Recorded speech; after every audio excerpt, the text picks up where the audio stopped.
Welcome to a CNBC Africa special. You are watching us on channel 410 on DSTV. Now, if you want to be part of this conversation, you can tweet us using the hashtag CNBC Africa special, or even better, you can tweet me directly at The Real Kwizera. You can also find us on Twitter at CNBC Africa. Now, today our conversation is going to be about next year. Yes, we're already getting into 2020, and we want to see what the economies would be like. We are joined by someone in that field, someone who can help us predict these and more, and where the trends are headed. Is it AI? Is it robotics? Is it time for the humans to give way? Well, thank you for joining us, Jamil. And now we've come to the end of 2019. 2020, the economies, the predictions by the World Economic Forum for countries like Rwanda and the East African community, average growth is about 7%. We just want to know, what are those things that you think are going to predict the growth of economies and the trends in the next decade? Yeah, no, thanks for having me on your show. I think the trends are already evident. We've seen how technology is, impacting how business is being done. I think that will continue. If nothing at all, probably accelerate. I believe, economies such as Rwanda have probably taken advantage of a number of these innovations, and across the region. I mean, if you're talking about 7% growth, I mean that's quite significant relative to sort of global growth. So technology will continue to play a key role. Beyond technology, I think continuing to develop strong human capital to be able to harness that growth will be very, very important. I think that is something which both the private and public sectors should focus on achieving. When you talk about capital, that is something that countries are trying to be deliberate about a little bit more. What are those specific skill sets that you think are going to help Africa get those quick wins in the next decade? Well, in terms of quick wins, I mean, we don't look at one specific sector. I mean, obviously, for us as an organization, ACCA, we are professional accountants, so we believe that the finance professional has a key role to play. Because the finance professional, more or less, is the doctor of business. You need to make sure businesses are in good health. But beyond having the right and strong finance functions, you want to make sure that the other functions of the business are operating effectively. You need to also be able to gain the trust of the business community. And with this, I'm looking more at the capital markets, where for us to be able to thrive as Africa, looking ahead in 2020. We need to be able to continue to attract foreign direct investment. We need to be able to, engender, or if you like, have that confidence that we are still a good destination for investors. So what that means is that organizations need to make sure that they have the fundamentals in place. So, for example, a very simple example: absolutely good governance, making sure we are demonstrating that we are above board and we are delivering consistently on our promises, both to our shareholders, but our wider stakeholders, which includes the communities in which we operate.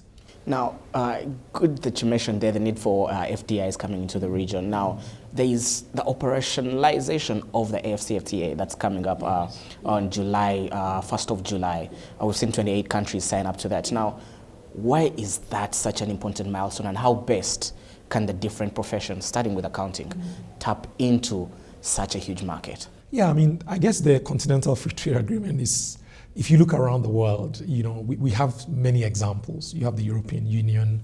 If you go to Asia, you have ASEAN. They have several arrangements similar to what we are trying to achieve. So I think we are coming from a position where we've seen what works and what doesn't work. If you look at the current levels of trade, intra-trade in Africa, it's very, very low. In fact, we trade more with the rest of the world than within Africa.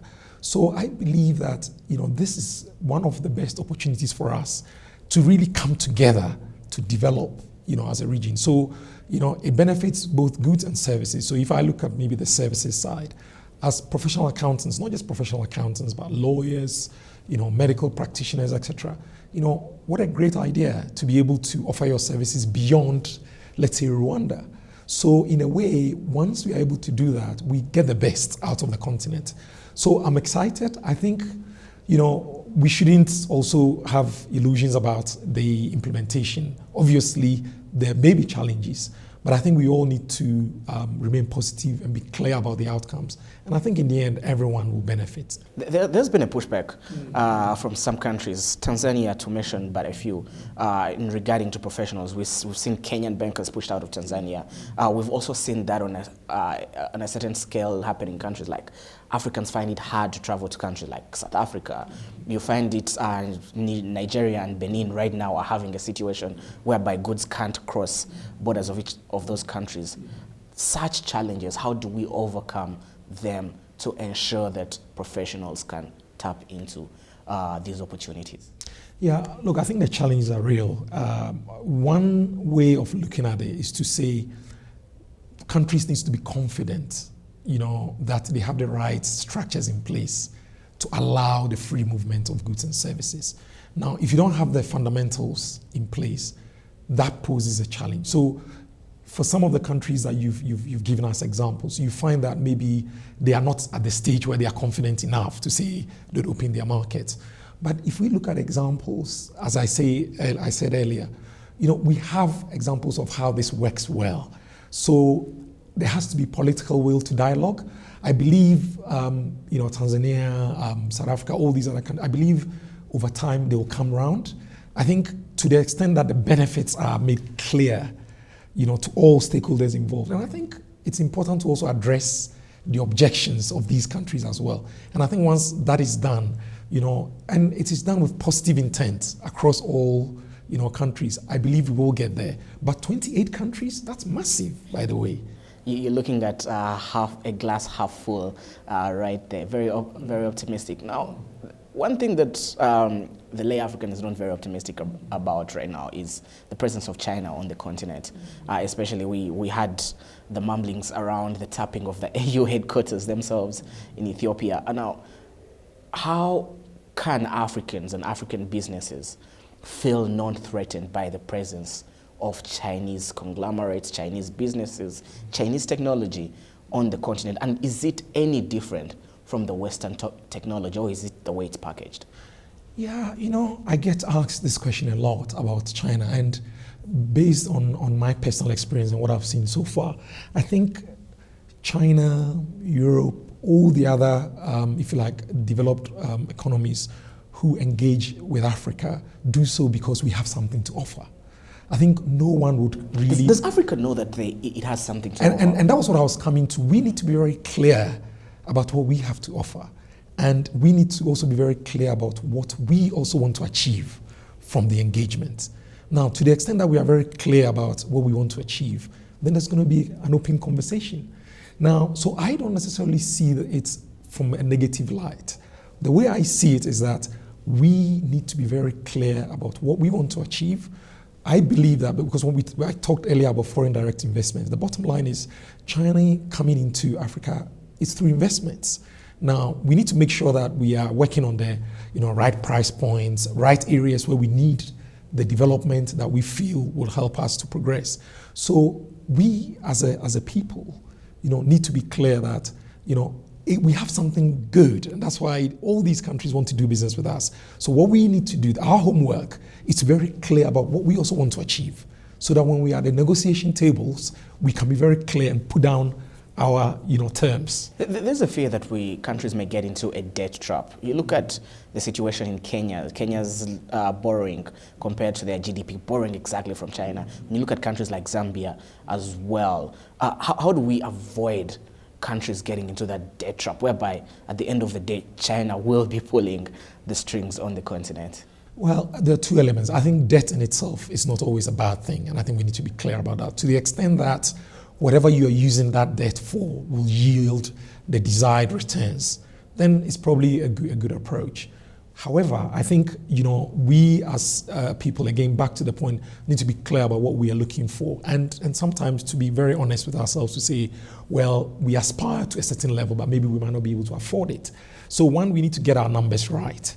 And we need to also get implementation of some of these projects spot on. So I believe sometimes the challenge is that, we incur debt, we invest, maybe we don't follow through, and therefore the expected outcomes are not materialized. But ultimately, I believe that, debt is not, coming back to the question, debt is not something that countries should run away from, but it has to be managed well. And it also goes back to my earlier point that it is important that in negotiating, we are clear about what we are looking for. And what that means is that we also negotiate good terms so that we are not always caught off guard. And finally, before I let you go, there's the issue of partnerships, which are looked at as great opportunities. How far can we tap into PPPs, and how open should governments be in partnering with the private sector in ensuring that they meet their economic targets? Look, I think when it comes to PPPs, there are many examples of what has worked and what hasn't worked.